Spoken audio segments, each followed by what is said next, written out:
Hey everyone, welcome to the Quarantine Check. I'm your host Robert Frank, and this is the show where I check in on how comedians are doing during quarantine.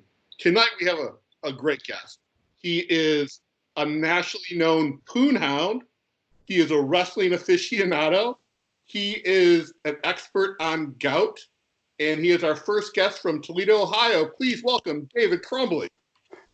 All of those things are true. Robert also neglected to mention that I am 6'1", 249.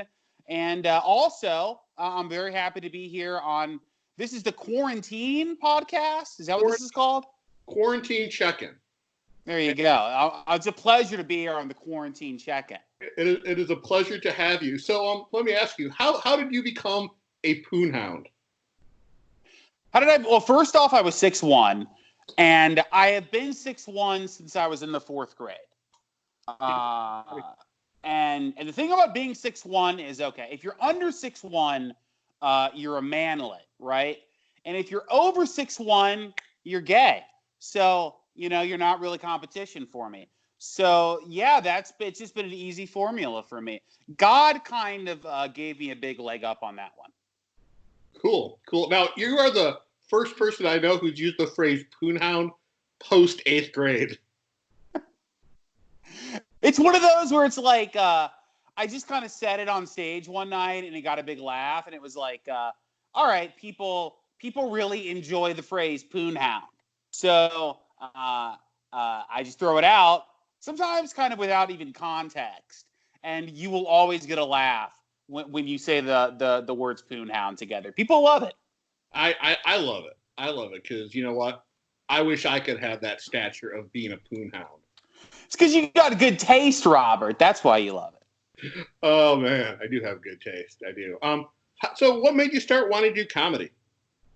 I was working for the Bernie Sanders 2016 campaign.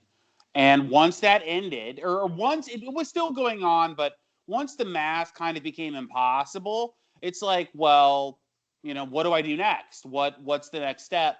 And there were kind of two choices, right, for after that, for Bernie staffers.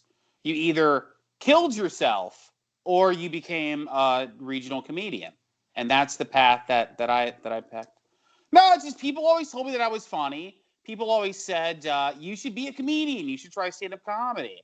And I just started going to open mics and was horrible for like 6 months. It was a long time. But I would just go every week to Suck It Hookah, the hookah bar that existed downtown Toledo. And we had a great comedian. He's in New York City right now. His name is Mike Czar. Robert, did you ever see Mike Czar before he moved out? I was on a few shows with him before he left, and he is awesome. He's great, right? He's phenomenal. Yeah, he's so good. So he was our guy. And he and Anthony Martinez hosted that show. They're both really good comics. And I got to just sort of go and be the worst comedian every single week, but watch Mike and Anthony and the really good comics that would come through. And I just got to learn from those guys every week, kind of a no-pressure environment. And over the course of 5 or 6 months, you kind of figure it out. And I've been doing it ever since. And I really, until the world was ending, could not conceive of not doing it. I know this has been the hardest month for me. I hurt my back at the beginning of March, end of February, and it's pretty much put me out of commission except for one show over the last month. I'm doing a weird show Friday where we're having 5 people in the crowd and 5 comedians, and we're going to stream it. And I don't know, it kind of seems like a bad idea. But I feel like if I don't get on stage, I just don't have an identity, Like that becomes your thing for so long. You are a comedian, and you have your job and your relationships or whatever, but you identify, we all do, very strongly as a comedian is a very important part of our identity. And it's like, once that's stripped away, it's, what do you have? No, I agree. I agree. I feel lost without going on stage right now. I don't know what day it is. The way that I kept track of days was like, all right, Monday is Ottawa Tavern, downtown Toledo. Tuesday is Grumpy Dave's in Bowling Green. Wednesday might be Detroit. And it's like without sort of those things as a guidepost marker, I have no idea what day it is. I don't know. I have no context for the world outside of stand-up comedy. And right now, Animal Crossing, honestly. That kind of came out at the perfect time for Nintendo Switch. But yeah,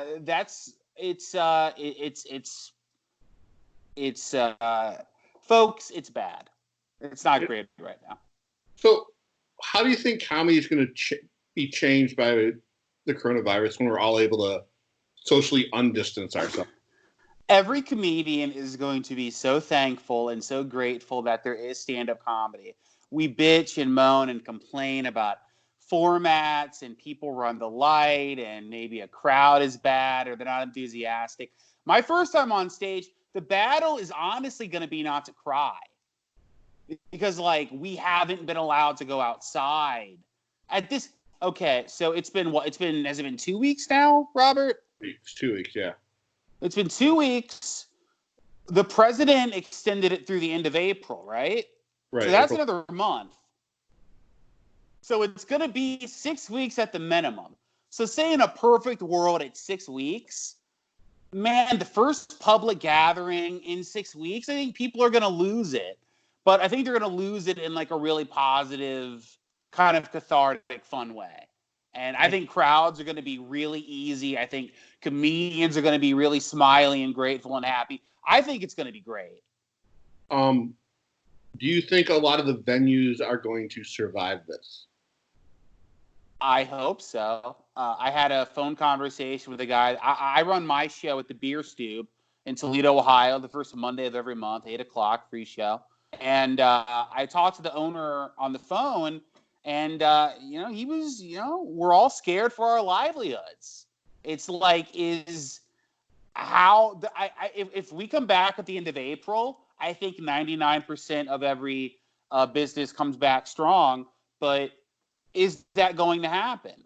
If it's September, if it's October, if it's the scariest thing for me was the next Fast and the Furious movie was supposed to come out next month. It was supposed to come out in May 2020. Yep. Universal Pictures pushed it back until April 2021. So, like, that's when they think that society will be in a place where people will feel comfortable congregating and going back to the movies. They think it's a year from now. So that's been the scariest thing for me so far, honestly. I think they're postponing it because they know they need to do a lot of reshoots for it. I hope that's the case. I hope The Rock and Vin Diesel were just so petty and weird with each other that's the case, and it's not the fact that we're all going to die, and they have an inside scoop on that. Yeah, it would really suck if Universal and not Disney has had insights. Right. So you're a pro wrestling fan. I am.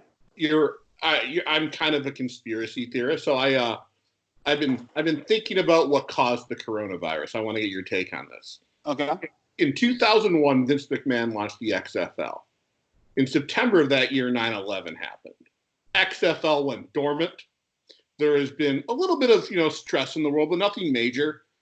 This year, the XFL relaunched, and within weeks, the coronavirus hit the world. What are your thoughts? Am I onto something right here? I mean, I think that football played at such an extreme level. I don't think that's safe for anybody.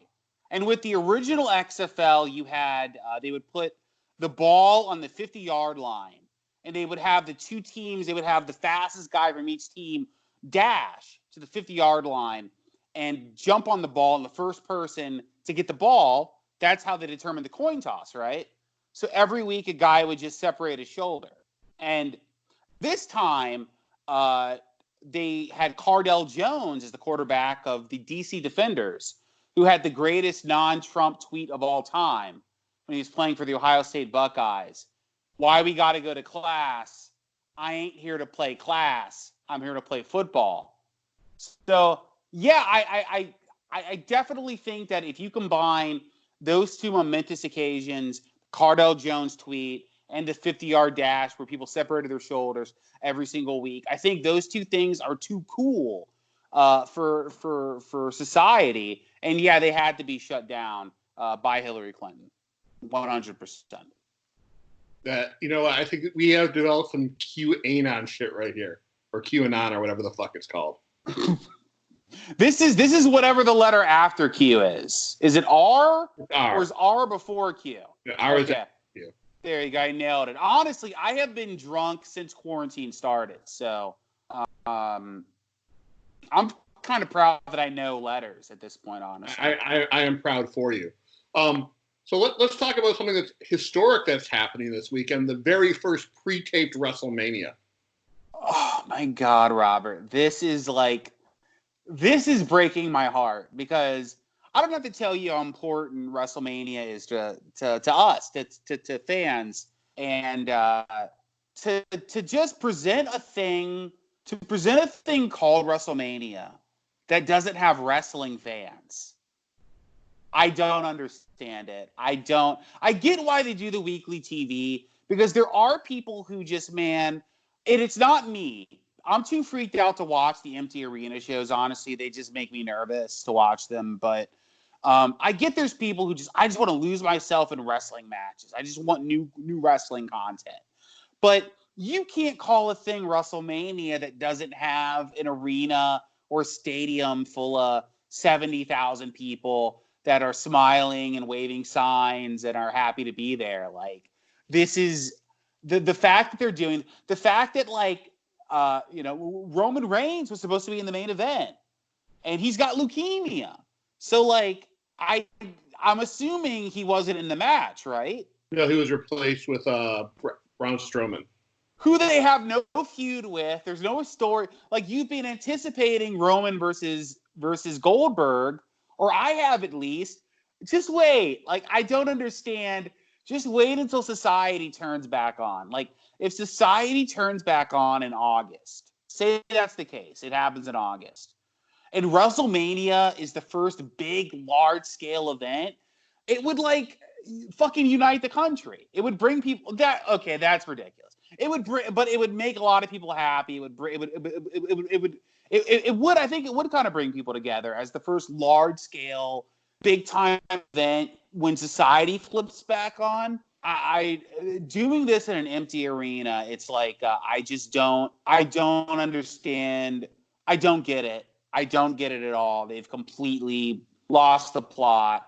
WrestleMania is a celebration of wrestling, and without fans, wrestling is just guys flipping around. It looks completely stupid.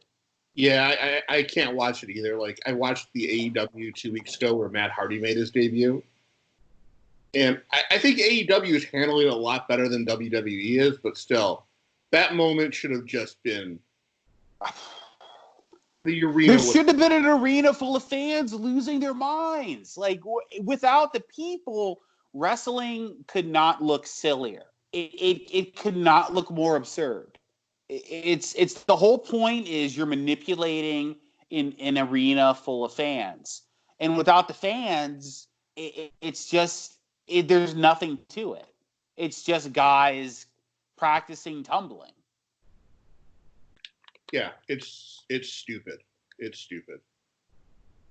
How do you feel about the virtual open mics that have been popping up?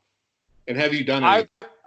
I've done a couple. The ones that I have done are sort of they didn't seem to be like established comedians. It was more of like people who have anxiety sort of trying to work through that. And I killed because I was the only comedian. But I'm gonna do more just because fuck, I'm at home. Why not? But it's, man, because there's the whole, stand-up comedy without fans. It's like, it's like wrestling without fans. Stand-up comedy, it's before you go on stage, before they call your name, you're standing there, you're looking at your phone, you're looking at your set list, you're bouncing around a little bit, you've got butterflies in your stomach, and you might see a pretty girl and want to like make her smile and have a good set for her. That might be fun. I don't know. Everybody has their own motivations.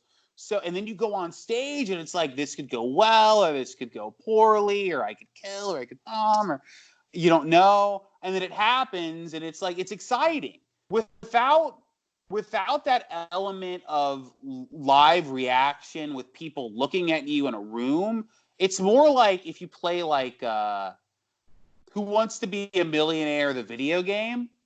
There was a video game for that? Yeah. And it's like, I had that for the PlayStation 1. And it's like, you always go for $1 million because the money isn't real. Oh, I've won 75 grand. Okay, well, it's not real, so you always go for it. So there isn't that risk reward. There isn't, I love performing without a net. I love that there's no net, that this could go completely off the rails, or this could be awesome.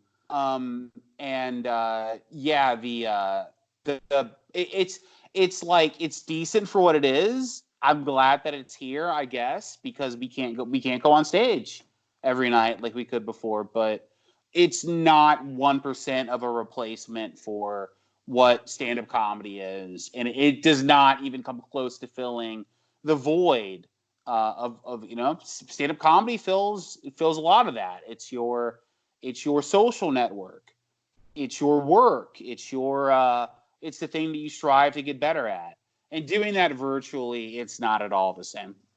I watched the virtual open mic from Flappers last night on YouTube, and it was cool, but it was mostly just friends hanging out trying to make each other laugh. And I think a lot of them did like jokes about the virus and being quarantined. When all this is said and done, I don't want to hear any jokes about it. I don't want to tell any jokes about it. I just want to move. I never want to hear about it ever again. Honestly, if this thing ends in August and it's over and it's done, I never want to hear a word of let's act like this never happened. This is I don't want to see a movie about it. I don't want to see a documentary about it. I don't want to hear a joke about it. I never want to hear it ever referenced ever again over the course of my entire life. Hopefully we cure it and it's over. I agree. So to make this kind of real, I don't know if you saw Tom Swan is in the hospital, tested positive for the disease or the virus. Oh my God. Yeah. No, I did not see that. God damn, and that thing affects like big guys way worse, and Tom's a big boy. I don't pray, but I told him I'm going to pray because I do want him to make it through it. Oh my God, I wish I did not find that out on this video. Fuck, that's horrible. Yeah, it's completely horrible. God damn. Yeah, that sucks. Fuck. Yeah, Tom's a great guy. If anybody watching this, you never got to see a Tom Swan show. Tom takes it super seriously. He runs great shows, promotes them well. Tom's like an important part of our comedy scene. So yeah, it's I think it's important to keep Tom Swan alive, honestly. He does so much for the scene and gives everyone, especially new comics, opportunities they wouldn't normally get, like hosting or closing out a show. And I hope everything works out well. And in 6 weeks, we are at the Tiki Bar honoring him. Yeah. One of the first opportunities I ever had to do 15 minutes was at a Tom Swan show. Tom's an important part of the scene, and I did not know that he was. Fuck! I did not know he had the coronavirus. Yeah, that's. I hope Tom's okay. I really like Tom, and Tom's an important part of what we do. So we got to keep Tom alive. That's important. Yeah, they can take me, but keep Tom alive. No, they got to keep me. What has been your favorite show of the past year, and what are your goals once this is all over? My favorite show is every Tuesday night, Bowling Green, Ohio, Grumpy Dave's. I still have to do that room. You've never done Grumpy's? I teach on Tuesdays.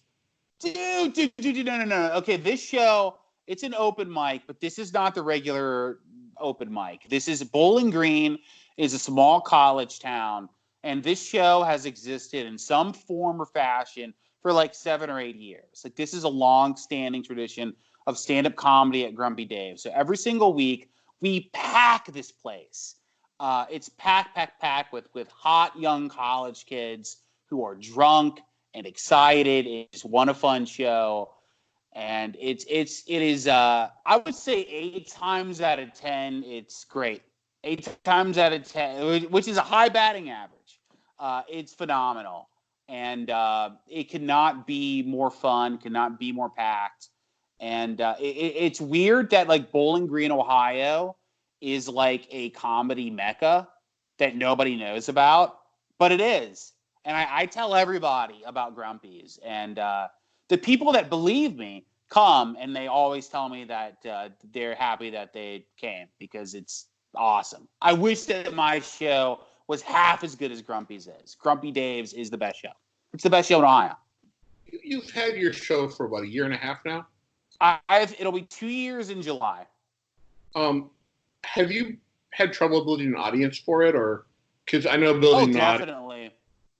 100%, because I think especially because it's a monthly show, so it's sort of hard to drill into people's heads the first Monday of every month versus if it was every Monday. I think it's easier. I think it's easier to get in people's heads.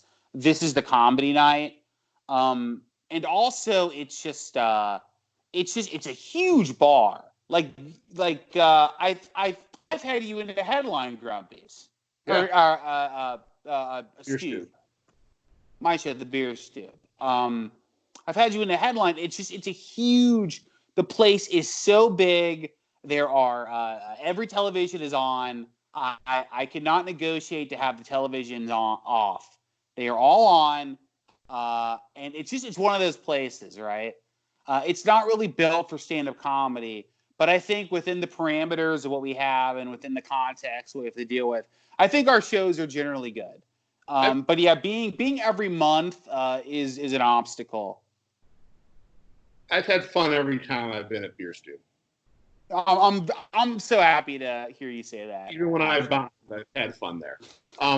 Good. It sucks. I think building an audience is tough. I think we finally started building one for the comic shop, and like the last 3 shows have been packed, but I'm just worried once this comes back, no one's going to want to go there. It's harder not in a bar. I think people are going to be so excited to have something to do. And I don't know. I think maybe I'm just an optimist by nature, but I think that people are just going to be, when the president says you're allowed to go outside again, people are going to be so fucking excited to go outside. And I think we're going to have great audiences. I hope so. I hope you're right. And if you are, which I'm hoping, I will buy you a beer. Or make it a Pabst. I'll make it a Pabst or a Hams. Whoa. Yeah. All right, man. I'm going to do one last thing before we go. I like to end this by reading a missed connections from Craigslist because I've been so bored at night. I've been scouring the country, finding the best missed connections. If you could rip a joke out of the one I'm about to read to you, that would be awesome. Okay. This is from Salem, Massachusetts, or Salem, Mass. Make $100. By the way, I also can't pronounce Massachusetts. I have no idea how you say it. That's why we'll just say Mass. Right. Make $100 cash after pandemic. After this coronavirus epidemic is over, I'm offering a $100 bill. Criteria: you, a female over 18 years old. 2, you're willing to knee me in the balls a few times a session. I will not meet until this is over.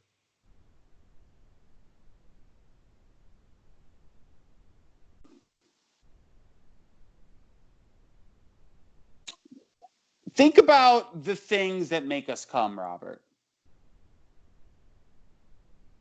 That's my joke. I want people to just meditate on the idea that this man, that's the only way he can bust.